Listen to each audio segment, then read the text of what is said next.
This video I'm going to demonstrate how to verify one of the fundamental assumptions of the ANOVA, that the variance of the groups is equal, or the variance of the groups is not statistically different from each other.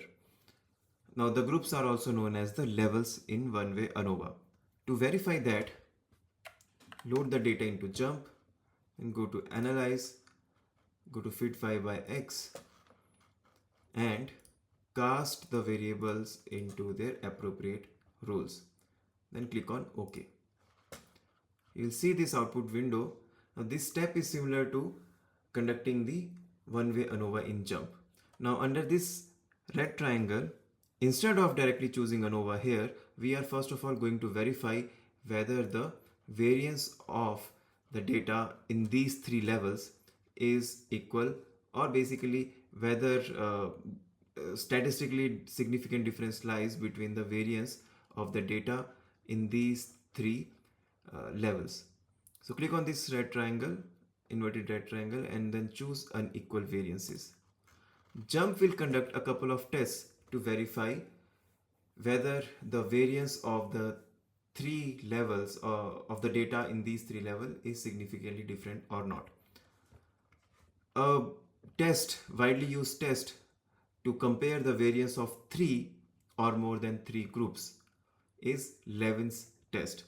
Now in the case of Levene's test, the null hypothesis is that the groups have equal variances, and the alternate hypothesis is that the groups have different variances.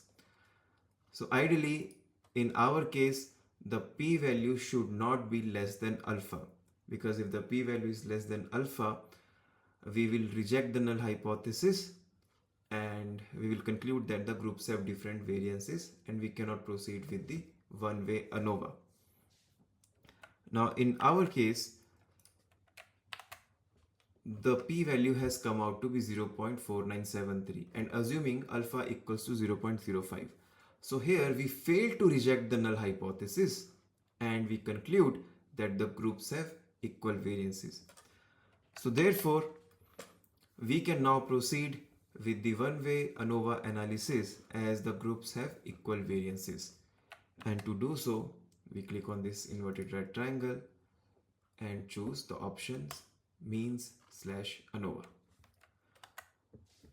Now this testing for the variances can be done for different purposes as well, and we can proceed in the same manner, and that is how you conduct the test for equal variance across the groups or levels in JMP.